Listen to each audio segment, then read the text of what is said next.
Good afternoon everyone. I hope you all are in high spirits. In today's video I am going to discuss about the next topic of boranes, that is अभी अब हम क्या draw करेंगे, molecules draw करेंगे borane के और उनके बारे में डिस्कशन करेंगे। सबसे पहले आपके पास बोरेन्स की में कितने टाइप की बॉन्डिंग हो सकती है सॉरी। सबसे पहले BH टाइप बॉन्ड, जिसे आप बोलोगे टर्मिनल बॉन्ड, या 2 सेंटर 2 इलेक्ट्रॉन बॉन्ड। दूसरा पॉसिबल है आपके पास BB बॉन्ड, ये भी अगेन 2 सेंटर 2 इलेक्ट्रॉन बॉन्ड है। थर्ड टाइप आपके पास बॉन्डिंग की जो विजिबल होगी, दैट इज़ BB टाइप, ये है 3 centre 2 electron bond. Fourth type of bond is BHP bond, that is 3 centre 2 electron bond. तो अभी आप क्या करोगे, जब भी आपको कोई बोरेन का कंपाउंड दिया जाएगा, आप सिर्फ इन बॉन्ड्स से उसकी वैलेंसी को पूरा करोगे। क्लियर? एग्जाम्पल से प्रैक्टिस करते हैं, फिर समझ में आएगा। सबसे पहले आपके पास जैसे एग्जाम्पल दिया हुआ है ये टेट्राबोरेन का। एग्जाम में आपको जैसे B4H10 का मॉलिक्यूल भी दिया हो सकता है या टेट्राबोरेन 10 लिखा हो सकता है। तो फिर आप अगर ऐसे दिया हुआ तो आप इसे इसमें कन्वर्ट करोगे सो दैट कि आपको पता चले कितने बोरेन्स हैं। टेट्रा मीन्स 4, बोरेन्स 4 हैं, और हाइड्रोजन का नंबर मैंने नेमिंग में फर्स्ट डे में आपको सिखाया था कि जो नंबर हाइफन के बाद है that represent your number of hydrogen. तो यहाँ पर आपके पास आ गया B4H10 टाइप्स, राइट। तो इसका स्केलेटन आप कैसे करोगे, यहाँ पर आपको हमेशा बस ये बात याद रखनी है कि बोरोन के अराउंड आपको 4 बॉन्ड्स पूरे करने हैं। तो सबसे पहले आप क्या करोगे, ऐसे स्केलेटन ड्रॉ करोगे। स्केलेटन में क्या बोला हुआ है कि आपने BB का एक बॉन्ड ड्रॉ किया और बाकी के जो बोरेन्स हैं ये आपस में आपने पहले ब्रिजिंग के साथ ज्वाइन कर दिए, BHB BHP टाइप बॉन्ड। मैं इसे करके दिखाती हूँ, फिर आपको समझ में आएगा। सबसे पहले आपने स्केलेटन को अच्छे से देखना है कि आपने बोरेन्स को अरेंज कैसे करना है। चारों बोरेन्स अरेंज किए, ये BB बॉन्ड है, उसके बाद जो वैलेंसी है आपने ब्रिजिंग से पूरी करनी है, ठीक। फिर उसके बाद 1 2 है ना, 3, और हमारे पास कितने बचे, टर्मिनल पे 4 पूरे करने हैं बॉन्ड। हर एक बोरन के अराउंड 4 बॉन्ड्स कंप्लीट करने हैं। 1 2 3, एक ही हाइड्रोजन, 1 2 2 टर्मिनल हाइड्रोजन्स, और उसके बाद 1 2 3, तो आपके पास एक ही हाइड्रोजन। अभी देखो आपके पास स्केलेटन भी पूरा हो गया और आपका जो स्ट्रक्चर में कितने हाइड्रोजन्स होने चाहिए थे, 10। 4 हाइड्रोजन्स ये ब्रिजिंग में हैं, 4 2 6 8 और 10। क्लियर? तो ये B4H10 का स्ट्रक्चर हो गया। तो अभी आप क्या करोगे, आप हर एक स्ट्रक्चर में, मैं जैसे आपको बुक में शो कर रही हूँ, मैं एक के लिए करके दिखा रही हूँ, आपने सभी के लिए खुद से कर लेना है। BHB में आप BHB बॉन्ड, सबसे पहले आपके BB बॉन्ड्स कितने बन रहे थे इस स्ट्रक्चर के अंदर, 1। BHP बॉन्ड कितने बन रहे हैं, 1 2 3 4। B क्योंकि 4 टाइप्स के बॉन्ड्स हैं, अगर कोई नहीं बना तो उस पर 0 डाल दोगे कि नहीं बन रहा वो। और उसके बाद टर्मिनल बॉन्ड्स आपके पास कितने हैं, 4 6, तो 6। तो ये स्ट्रक्चर का आपको आउटलुक मिल गया। अभी आप इसे लैंग्वेज में जितना मर्जी इलेबोरेट कर लो। तो देखो आपको लैंग्वेज कैसे लिख रखी है उसने इस बोरेन्स को पहले नंबर दे दिया, B1 B2 B3 जैसे इसे असाइन कर दिया, ठीक है। फिर वो उसने हर एक को बोला कि इसमें BHB बॉन्ड ऐसे ऐसे बन रहे हैं, B1 और B3 के बीच बन रहा है, B3 और B2 के बीच बन रहा है, B2 और B4। तो इस तरह से आप इसकी लैंग्वेज को खुद से लिख सकते हो। जो नंबर आप असाइन करोगे वो वहाँ पे लिख देना। तो ओवरऑल आप क्या करोगे, सबसे पहले स्केलेटन ड्रॉ किया, स्केलेटन पे फोकस रखना, 4 बोरोन्स उन्होंने कैसे अरेंज किए हैं, बस। फिर लास्ट रूल हमारे पास सेम रहेगा। बॉन्डिंग में इसके अलावा बोरोन की कोई और बॉन्डिंग पॉसिबल नहीं है। 4 टाइप्स ऑफ बॉन्ड्स ही आपको दिखेंगे पूरे स्ट्रक्चर के अंदर। तो उससे आपने अपने बोरोन के जो क्लस्टर है उसे रेडी करना है। क्लियर? नेक्स्ट मॉलिक्यूल पे शिफ्ट करते हैं। नेक्स्ट आपके पास कौन सा सिस्टम है, पेंटाबोरेन 9। पेंटाबोरेन 9 का B5 सॉरी, पेंटाबोरेन B5H9। तो उसका लेटेक्स कैसे होता है, जो उसका स्ट्रक्चर होता है वो कैसे होता है, स्केलेटन देखो ध्यान से। आपके पास एक 3 सेंटर 2 इलेक्ट्रॉन बॉन्ड होता है, तो B के साथ 2 आपके पास डायरेक्ट बॉन्ड होते हैं BB के अंदर, उसके बाद आपने हाइड्रोजन की इन्वॉल्वमेंट स्टार्ट कर लेनी है। सबसे पहले आप कैसे बनाओगे, जैसे मैंने अभी स्केलेटन ड्रॉ किया था, सबसे पहले आप बोरोन्स के साथ जो उसका इटसेल्फ बॉन्डिंग है वो कंप्लीट करोगे, जैसे यहाँ पे मैंने शो कर रखी है। फिर उसके बाद आप ब्रिजिंग शो करोगे। फिर उसके बाद जो लास्ट है वो तो सबसे ईजी है कि आपने देखना है कि 4 बॉन्ड्स बने नहीं बने, उतने टर्मिनल हाइड्रोजन्स दे दो। क्लियर? बस मेक श्योर कि आपने जो लेटिक्स का जो प्रिमिटिव है वो सही से ड्रॉ किया हो। अब पहले से अगर बॉन्ड्स गलत मेंशन किए हुए तो हाइड्रोजन के नंबर पे फ़र्क पड़ जाएगा, तो इस बात को ध्यान में रखना। यहाँ पे सबसे पहले ये देखो, स्केलेटन की तरफ ध्यान से देखो, यहाँ पे बीबी का एक ब्रिजिंग बॉन्ड बनाया, जहाँ पे आपने ये बॉन्ड बनाया उसके सामने वाले बोरेन्स के साथ आप डायरेक्ट बॉन्ड बनाओ। अगर आपने ऊपर शो कर दिया तो नीचे वालों के साथ कर लेना डायरेक्ट बॉन्ड। अगर आपने ऐसे ही शो किया एग्जैक्टली जैसे बुक वाले ने किया है तो अब आप ऐसे ही करें। उसके बाद आप क्या करोगे, बस इस सर्कल में देखो पूरा सर्कल हमने क्लोज कर दिया BHB बॉन्ड के साथ। बाकी की जो पोजीशन है 1 2 3 4 काउंट करो, 1 2 3 4 हाइड्रोजन 1। ये बॉन्ड नहीं है, इसे मैंने कट किया हुआ है, ये बॉन्ड नहीं है। जब आपका BB के साथ ऐसे 3 सेंटर 2 इलेक्ट्रॉन बॉन्ड बन गया, फिर उसके ऑपोजिट ही बनेगा डायरेक्ट बॉन्ड, वहीं पे डायरेक्ट बॉन्ड पॉसिबल नहीं है। तो यहाँ पे नेक्स्ट आएगा, उसके बाद देखो 1 2 3 4। क्लियर? तो इस तरह से आपका पूरा लेटिक्स कंप्लीट हो गया। अभी B5H11 के लिए क्या करना है, यहाँ पे भी 3 सेंटर 2 इलेक्ट्रॉन बॉन्ड, यहाँ पे भी 3 सेंटर 2 इलेक्ट्रॉन बॉन्ड। क्लियर? बाकी का अब की बार आप पूरा सर्कल क्लोज नहीं करोगे, टर्मिनल पोजीशन वाला छोड़ दोगे, क्योंकि हाइड्रोजन्स बढ़ गया ना, 11 है, तो इस हिसाब से हाइड्रोजन के नंबर को ज़्यादा करना है, तो टर्मिनल पोजीशन पे हाइड्रोजन बढ़ जाएंगे। वो तभी बढ़ेंगे जब आप ब्रिजिंग पे रिड्यूस करोगे। वहाँ पे जहाँ पे आपने ब्रिजिंग नहीं करी वहाँ पे पोजीशन अभी वैलेंसी पूरी नहीं हुई। 1 2 3 4, बस ये सबसे सिंपल है। तो यहाँ पे क्या कर रहे हो, जैसे मैंने पहली स्ट्रक्चर में आपको बोला कि आपने सारी स्ट्रक्चर्स के साथ में, आपको स्ट्रक्चर क्लियरली विजिबल है, तो आप इस स्ट्रक्चर्स के अराउंड जो BB बॉन्ड है, BHB बॉन्ड है, BB बॉन्ड है और BH बॉन्ड है, इन सबको मेंशन करोगे। फिर अगर आपको एग्ज़ाम में ये स्ट्रक्चर पूछी जाती है तो आप बोरोइंस के नंबर दे दोगे, फिर उस स्ट्रक्चर में बोलोगे कि इतने सेंटर बन रहे हैं, यहाँ पे बन रहे हैं, तो इससे लेंथ बन जाएगी। नेक्स्ट है आपके पास B6H10 टाइप्स। तो B6H10 को अरेंज कैसे करोगे, पहले आप वो देखो। B6H10 को आप कैसे अरेंज करोगे, 1 2 3 4 5, एक पिरामिड की तरह, ऐसे साइक्लोपेंटाडाइनाइल रिंग है ना, ऐसे यहाँ पे बोरोन्स लिखने हैं, बस बॉन्ड ऐसे नहीं करना। 6th जो आपने ऐसे करना है सेंटर में, तो यही मैंने किया है। तो यहाँ पे आपका जो सबसे पहले आप क्या करोगे, आपने वैसे ही क्या करना है, यहाँ पे 3 सेंटर 2 इलेक्ट्रॉन बॉन्ड बनाया, इसी बोरोन के साथ दूसरी साइड में इस फेज पे, इस एज पे भी और इस एज पे भी BB बॉन्ड बनाया। उसके बाद देखो जो जो वेकेंट रह गया, ये बोरोन के बीच में बॉन्ड नहीं था, इसके बीच में नहीं, ये ड्रॉ किया, ये आपका बेसिक स्ट्रक्चर है। फिर उसके बाद आप क्या करोगे, सबके साथ ब्रिजिंग ड्रॉ करोगे। तो ब्रिजिंग कैसे है, अभी जिसका डायरेक्ट बॉन्ड बन गया वहाँ पे कभी आपको ब्रिज नहीं देखने को मिलेगा, तो कंफ्यूज नहीं होना। जहाँ पे भी आप डायरेक्ट बॉन्ड बनाओगे बोरोन्स के बीच, वहाँ पे ब्रिज नहीं बना सकते।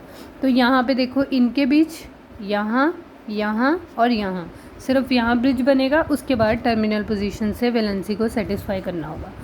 तो यहाँ पर आपके पास कितना आ गया, 1 2 3 4, फोर्थ आपकी वैलेंसी किससे पूरी होगी, हाइड्रोजन से। उसी तरह से आप सबका काउंट पूरा कर लेना।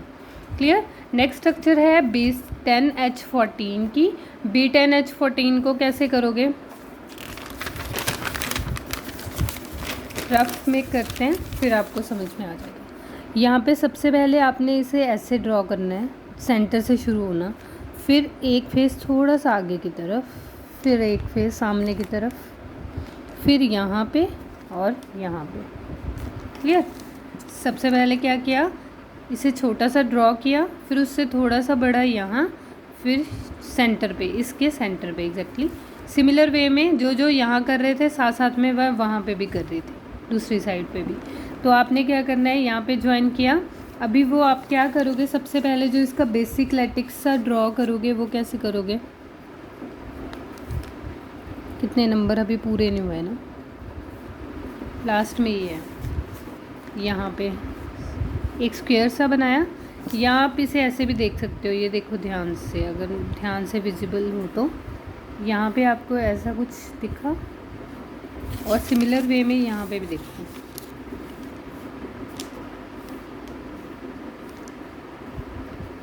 क्लियर? तो देखो ये 5 को आपने ऐसे एज के साथ ज्वाइन कर दिया और सेंटर पे ये बोरोन से रख लिया, उस वे में आप उसे अरेंज कर देना। अभी बाकी का लैटिक्स आप यहाँ से देख लो। यहाँ पे सबसे पहले क्या करोगे, बीबी बॉन्ड कंप्लीट करने हैं, एक यहाँ पे एक्स ऐसे स्क्वायर सा बनाना है। क्लियर? तो 2 ये बन गए, फिर थर्ड आपके पास बीबी बॉन्ड ये रहा, और फोर्थ आपके पास ये रहा। तो आपके पास BHB बॉन्ड कितने हो गए, बी बॉन्ड कितने हो गए, 4। क्लियर? तो उसने उसे लेबल किया हुआ है, आप भी ऐसे लेबल करना, पर पहले आप इसे ड्रॉ कर लेना।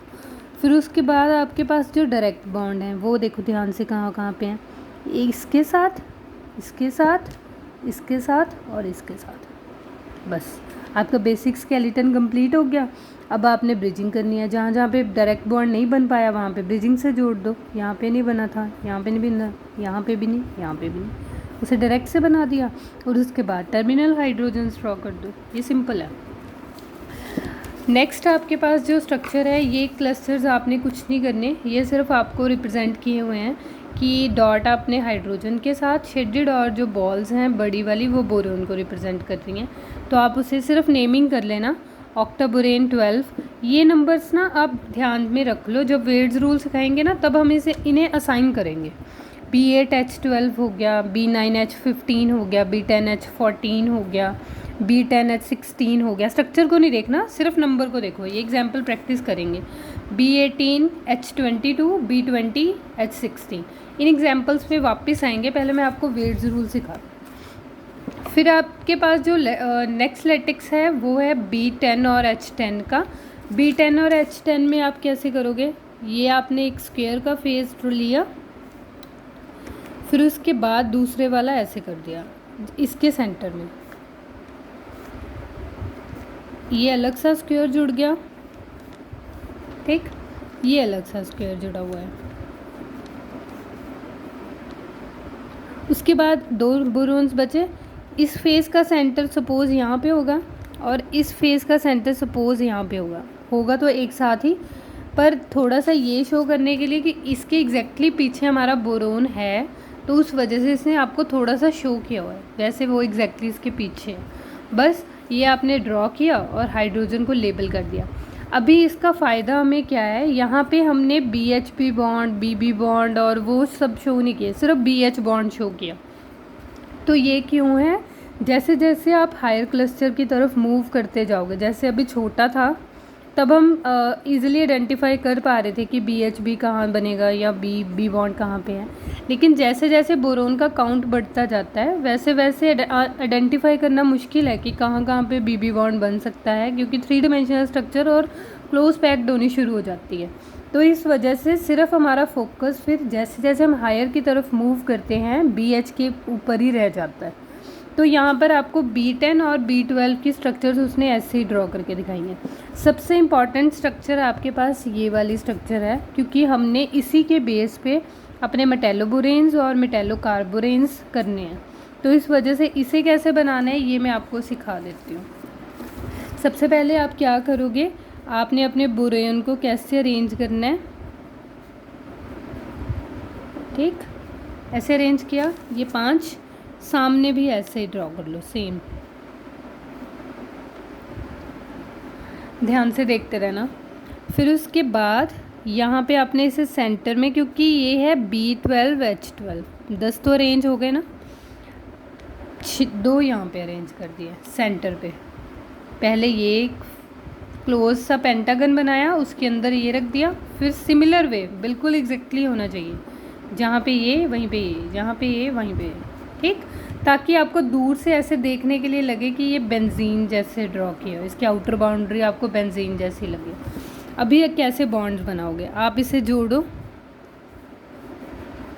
सिमिलर वे में, जो जो यहाँ पे कर रही हूँ वैसा वैसे ही आपने करना है, ठीक, दोनों जोड़ दिए। अब इसके बाद इसका बॉन्ड इसके साथ, इस सेंटर वाले का, इसके साथ और इसके साथ, पांचों के साथ बनाना था। इन दो के साथ नहीं बनाया, इनके साथ बना दिया। क्लियर। फिर उसके बाद इनका भी सेम करेंगे, इसके साथ, इसके साथ और इसके साथ। इसका बनाना था, वहाँ नहीं बनाया, वहाँ बना दिया, स्टार बन गया। उसके बाद आपने इस बाउंड्री को क्लोज कर देना है। क्लोज कर दिया, इसका क्रॉस और फिर इसका क्रॉस, फिर इसका क्रॉस और फिर इसका क्रॉस। ये स्ट्रक्चर सिंपल है। सबसे पहले क्या करना है, 5 का वो ड्रॉ किया मेंबर का, यहाँ पे भी 5 मेंबर्ड, फिर उसके सेंटर में एक, उसके सेंटर में एक, सबको आपस में ज्वाइन कर दिया। यहाँ पे भी सेम किया, सेंटर वाले का बॉन्ड इसके साथ और इसके साथ बनाया। इसके साथ भी बनाना था पर सामने वाले के साथ बना दिया। सिमिलर वे में इसका बॉन्ड इस सामने वाले के साथ बना दिया। ये हो गया। उसके बाद इस बाउंड्री को बंद कर दिया और क्रॉस कर दिया। तो ये आपके पास आइकोसाहेड्रन है B12H12, डोडेकाबोरेन 12। तो ये स्ट्रक्चर आप बहुत ज़्यादा यूज़ करोगे, तो इसको आप प्रैक्टिस कर लेना अच्छे से। इसको लेबल भी अगर करना हुआ तो इसके नंबर्स को ध्यान से देख लो, क्योंकि ना जब आपके पास हम मेटेलोबोरेन्स वगैरह करेंगे वहाँ पर हम अपनी पोजीशन आइडेंटिफाई करेंगे। यहाँ पे जो नंबर है, यहाँ पे जो नंबर है और यहाँ पे जो नंबर है, इसी को यूज़ करना है। तो इन नंबर्स को ध्यान से देख लेना। बाकी की पोजीशन अगर इधर उधर थोड़ा सा हो भी रहा है कोई बात नहीं। 1 2 होना चाहिए यहाँ पे। ये पोजीशन 7 होती है, ये 12 है। क्लियर। ऐसे याद रख सकते हो कि पहले एक पेंटागन का नंबर 6 तक कंप्लीट किया, 1 2 3 4 5 6, फिर उसके बाद नीचे आए 7 यहाँ से स्टार्ट किया, 7 8 9 10 11 और फिर यहाँ पे आए 12। क्लियर। तो इस तरह से ना, ये ऐसा नहीं है कि आप अपना नंबर यूज़ नहीं कर सकते, लेकिन जब आप रिएक्शन करोगे वहाँ पर आपको बार बार पोजीशन जस्टिफाई की होगी। 1 7 है, 1 2 है, 1 12 है, तो फिर वहाँ पे आप कंफ्यूज हो गए अगर आप अपनी नंबरिंग लेके चलोगे। अगर आप अपनी लेके चलोगे तो फिर स्टार्टिंग में उसको बताना कि आपने क्या क्या पोजीशन को, इस पोजीशन को कौन कौन सा नंबर असाइन किया है, फिर उस हिसाब से आप अपनी सारी रिएक्शंस पर वही नंबर रखोगे। क्लियर। ये स्ट्रक्चर आपने एग्ज़ाम के लिए प्रिपेयर करनी ही करनी है। ये आपको टेबल बना के दिया हुआ है, जैसे हमने जो जो एग्जाम्पल प्रैक्टिस की वहाँ पे कौन कौन से बॉन्ड्स थे, जैसे मैंने आपको लिखवाया था एक का, वैसे आपको ये ऑर्डर दे रखा है। जैसे BB कितना बने हैं और कितने इलेक्ट्रॉन्स हैं। 2 सेंटर 2 इलेक्ट्रॉन बॉन्ड है तो 2 की इलेक्ट्रॉन कंट्रीब्यूशन होगी। BHB 3 सेंटर 2 इलेक्ट्रॉन बॉन्ड है, कितने बने हैं, सपोज करो 4 बने हैं, इलेक्ट्रॉन कितने देंगे 2। BB बॉन्ड कितने हैं, 3 सेंटर हों, कितने बने हैं, सपोज करो स्टैटिक्स में कोई भी नहीं बने थे तो कितने इलेक्ट्रॉन देने हैं उन्होंने, 2 ही देने हैं। BH में भी 2। तो मोस्टली हमारे पास इलेक्ट्रॉन तो ये 2 ही कंट्रीब्यूट करते हैं, सेंटर अलग हो जाते हैं। तो उस हिसाब से टेबल में इलेक्ट्रॉन काउंट करके दिखाया हुआ है। नेक्स्ट आपके पास जो ये बोरेन की स्ट्रक्चर है, इसका जो आपके पास अलग से फेस से पिक क्लिक की हुई है, फ्रंट फेस और बैक फेस से, तो वहाँ पे क्या क्या सिचुएशन है इन बोरेन्स की, कहाँ पे BB बॉन्ड बन रहा है, सिर्फ वो शो किया हुआ है। आपको एग्ज़ाम के लिए ये नहीं करना। क्लियर। नेक्स्ट है आपके पास क्लासिफिकेशन ऑफ बोरेन्स। बोरेन्स को कैसे क्लासीफाई करोगे। सबसे पहले आप करोगे वेट्स रूल। वेट्स रूल में क्या होता है कि वेट्स रूल में फिर से हम वेट्स रूल हम पहले भी कर चुके हैं, जहाँ पे हमने कार्बोनिल क्लस्टर्स लिए थे, वहाँ पे हमने असाइन की थी कन्फिग्रेशन स्केलेटल, क्लोजो, नीडो और अरेक्नो। इन द सिमिलर फैशन यहाँ पे भी होती है, क्लोजो, नीडो और अरेक्नो, लेकिन फॉर्मूलाज अलग होंगे, तो वो एक बार रूल्स गो थ्रू कर लेते हैं। जो इसने लिखा हुआ है सिर्फ वो लिख लेना, मैं आपको इसका शॉर्टकट बता दूंगी। हमने वेट्स रूल का आंसर वैसे ही फाइंड आउट करना है। जो इसने लैंग्वेज लिखी है ये आपको थ्योरी के लिए चाहिए, लेकिन जब आप न्यूमेरिकल सॉल्व करोगे आपको वो लैंग्वेज नहीं चाहिए, तो मैं आपको न्यूमेरिकल वाली लैंग्वेज बता दूंगी, आपने ट्रिक कैसे अप्लाई करनी है वो आप थ्योरी के लिए भी यूज़ कर लेना, बस लैंग्वेज ऐसे ही याद कर लो। Each BH unit contribute 2 electrons to skeletal bonding. उन्होंने बोला कि जो हमारी BH यूनिट है वो 2 इलेक्ट्रॉन कॉन्ट्रीब्यूट करेगी। BH यूनिट क्या है, BH हमारे बोरोन के पास 3 इलेक्ट्रॉन्स होते हैं, एक उसने BH के साथ बॉन्ड बना लिया, तो फिर वो कितने कंट्रीब्यूट कर सकता है, 2 इलेक्ट्रॉन, तो सही बोल रहा है। नेक्स्ट है negative charge is used up in the skeletal bonding. Negative charge अगर आपके बोरोन के ऊपर लिखा हुआ तो उसे आप उन इलेक्ट्रॉन काउंट में ऐड करोगे, जैसे BN HN 2 नेगेटिव दिया है सपोज़, तो आपने इलेक्ट्रॉन काउंट किया तो यहाँ पे आ गया 2n, क्योंकि BH यूनिट तो 2 इलेक्ट्रॉन कंट्रीब्यूट करती है, n सेम है, +2 नेगेटिव चार्ज था ना तो ऐड कर दिया। ये भी पॉइंट क्लियर है। उसके बाद उसने बोला each additional hydrogen atom in molecule contribute 1 electron to the skeletal bonding. हो सकता है कि कई बार ऐसा होता है कि BnHn 2+2 राइट, ऐसा लिखा हो, तो अभी Bn और Hn का तो पेयर बन गया, 2n हो गया, तो जितना यहाँ पे है वो इलेक्ट्रॉन कंट्रीब्यूट करेगा उतने ही। 2 हाइड्रोजन एक्स्ट्रा हैं तो 2 के अलग, सेम चीज़ है, ये भी हो गया। ये था हमारा रूल, सिंपल सा वेट्स रूल। फिर अभी आप क्लोजो, नीडो और एक्रो फाइंड आउट करोगे। सबसे पहले क्लोजो में क्लोज स्ट्रक्चर होगी, यहाँ पे सारे वर्टिसेस आपके ऑक्युपाइड होंगे by boron atoms. If there are n boron atoms तो आपके पास स्ट्रक्चर लैटिक्स का फॉर्मूला क्या होगा, BnHn2-। तो अभी यहाँ पे जो इलेक्ट्रॉन काउंट है आप क्या करोगे, आपको BnHn2- दिया हुआ है, ठीक है, तो इलेक्ट्रॉन कैसे काउंट करोगे, BH की यूनिट आपके पास हर एक BH, इसको ऐसे भी तो लिख सकते हैं क्योंकि नंबर n सेम ही तो है। BH की यूनिट अभी उसने बताया कि हर एक BH की यूनिट 2 इलेक्ट्रॉन कंट्रीब्यूट करेगी, तो ऐसे कितने BH यूनिट है, n। चार्ज उसने कहा उसको कंज्यूम करो 2n+2। तो अगर आपके पास 2n+2 इलेक्ट्रॉन काउंट होता है तो आपका जो स्केलेटल है वो है क्लोजो। फिर उसके बाद उसने नीडो में सेम बोला कि BnHn4- का लैटिक्स होगा। अगर आपके पास जो इलेक्ट्रॉन काउंट है BH का करने के बाद आपके पास 2n+4 इलेक्ट्रॉन काउंट आता है, मतलब 2n आपके पास BH जितने यूनिट्स दिए हुए 4 आता है, तो वो स्ट्रक्चर होगी आपकी नीडो। अगर आपके पास BnHn6- आता है तो वो स्ट्रक्चर आपकी होगी 2n+6 हो गया, तो वो स्ट्रक्चर होगी आपकी रेकन। अभी मैंने पीछे एग्जांपल आपको क्यों बोला था कि आप इन नंबर्स को याद रखना है, क्योंकि अभी मैं आपको कॉन्फ़िगरेशन असाइन करना सिखाऊंगी, वो भी शॉर्ट टेस्ट में। सबसे पहले आप अपनी एग्जांपल्स ओपन कर लो, फिर से हम दोबारा से वही प्रैक्टिस करते हैं। मैं यहाँ पे एक साथ ही लिख लेती हूँ। B4H10 की एग्जांपल हमने प्रैक्टिस की थी, B5H9 किया था, B5H11 किया था, उसके अलावा B10H14 किया था, B6H10 किया था, उसके बाद B12H12 2- किया था, B12H14 किया था आई गेस। उसके बाद आपने किया था B10H10 2- किया था, ठीक है। इतनी प्रैक्टिस करते हैं, फिर उसके आगे की आप खुद से साइन करोगे। B4H10 दिया हुआ है तो क्या करोगे, B4H4 कितने हाइड्रोजन एक्स्ट्रा हैं, 6 है ना, 6 को H पॉजिटिव बना के बाहर निकाल दिया, तो इसका मतलब इस पर तो नेगेटिव चार्ज आ गया, तो 6 यूनिट नेगेटिव चार्ज। तो अभी हमने क्या सीखा, जब भी यहाँ पे 6 नेगेटिव होगा तो वो स्ट्रक्चर क्या होगी, अरेकना।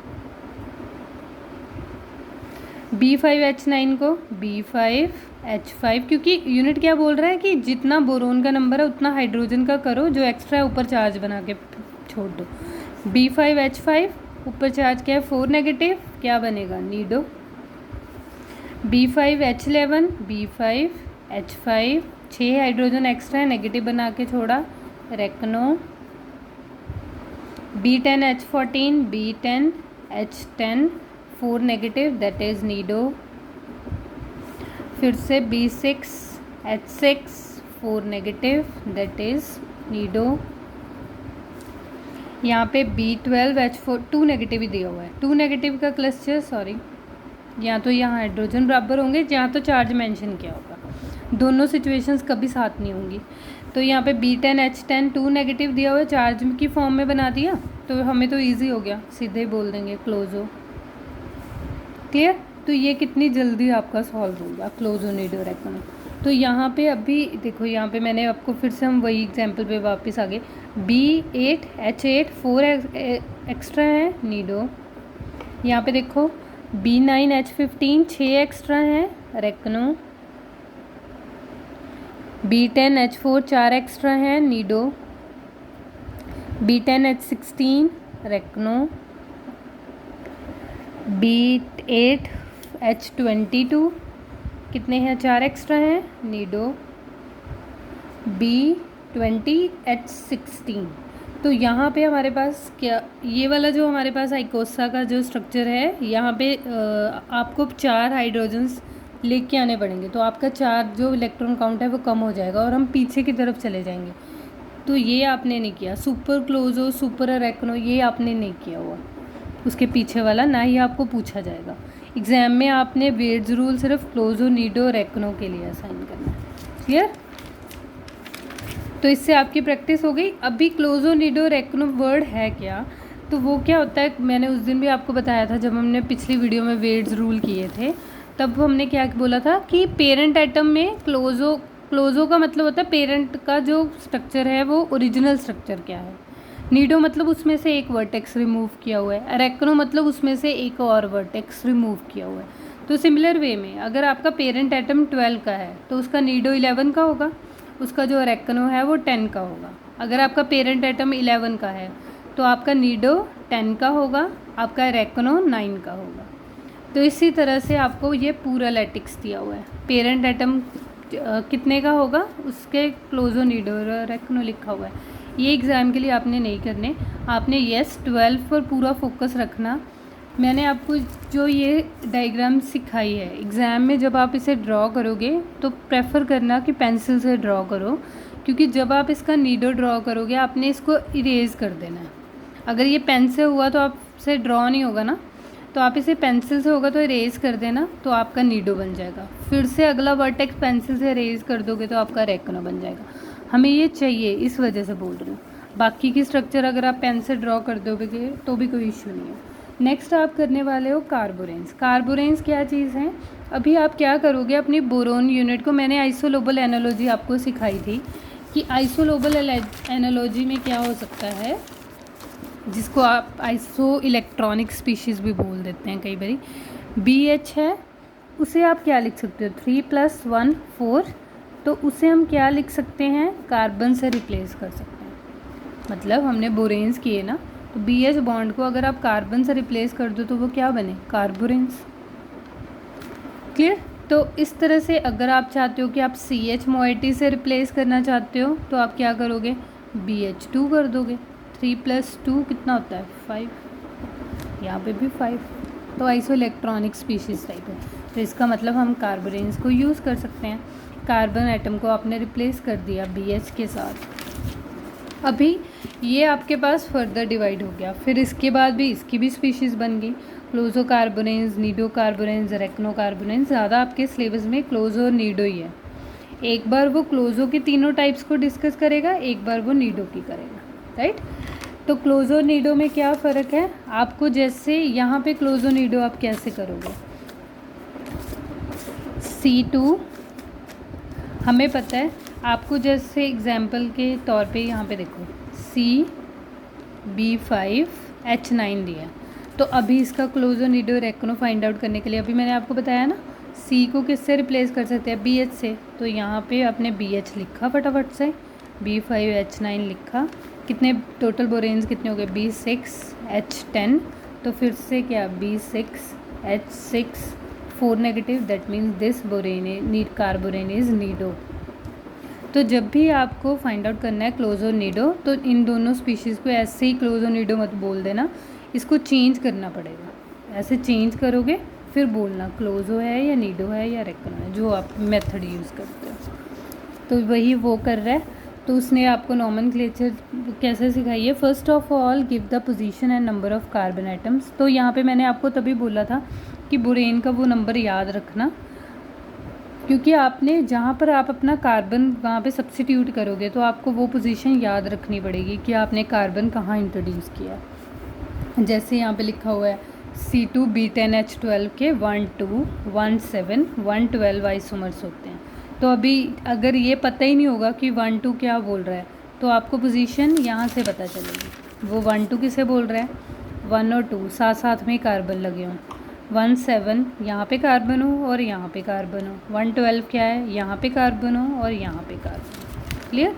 दैट्स वाई मैंने बोला था कि आपको नंबर पता होना चाहिए, अदरवाइज़ आपको यहाँ पे स्ट्रक्चर ड्रॉ करनी पड़ेगी और अपने नंबर्स देने पड़ेंगे, फिर उस हिसाब से सब कुछ चेंज हो जाएगा। क्लोजोबोरेंस, आगे आपके पास जो क्लोजोबोरेंस हैं वो क्लोजो और नीडो दोनों 3 टाइप्स के होते हैं, स्मॉल कार्बोरेंस, लार्ज कार्बोरेंस और डाइकार्बा क्लोजो डोडेका कार्बोरेन। 3 टाइप्स के हैं, इन्हें 1 बाय 1 डिस्कस करते हैं। सिर्फ अभी क्लोजो की बात करेंगे, नीडो की बात नहीं कर रहे।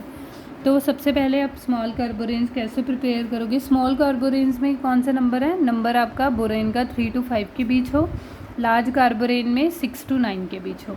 तो आपने वो नंबर्स लिखे, यहाँ पे बन गया। और उसके बाद आप उसे कैसे प्रिपेयर कर सकते, इसे जल्दी से ना कंक्लूड करेंगे।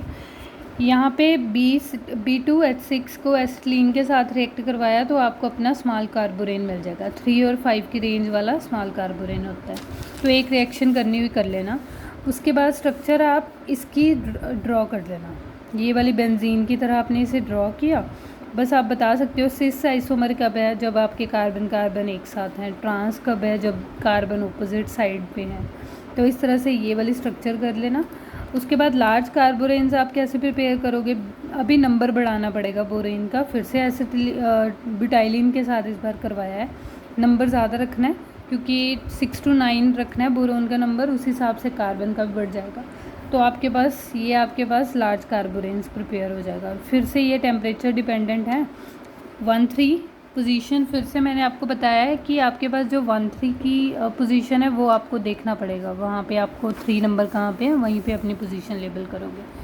200 पे करोगे तो आपको ये बोरेन मिलेगा, 250 पे करोगे तो B7 वाली स्पीशीज़ मिल जाएगी। तो बस ये एक रिएक्शन पे कर लेना। उसके बाद नेक्स्ट है स्ट्रक्चर इसकी कैसे करोगे। स्ट्रक्चर आपके पास जैसे मिथाइल 2C2B6H6 की बोली थी, तो उसको कैसे ड्रॉ करना है। यहाँ पे C, यहाँ पे 7th पोजीशन पे C रखा, बाकी 3 पोजीशंस आपने बोरोन को दे दी। उसके बाद यहाँ पे मिथाइल ग्रुप लगा दिया, 1-7 पोजीशन की बात कर रहा है, तो यहाँ पे मिथाइल ग्रुप लगा दिया और बोरोन्स के ऐसे अल्टरनेट से बॉन्ड बनाए हुए हैं। यहाँ सिंपल स्ट्रक्चर ये वाली कैसे करोगे, ये है कौन सी, B12H12 टाइप्स है, लेकिन ऊपर से वर्टेक्स को एक को इरेज किया हुआ है, तो कुछ ऐसा दिखेगा। तो आप वहाँ पे भी शो करके दिखा सकते हो। तो प्रेफरेबल है कि यही कर लेना, ये इजी है।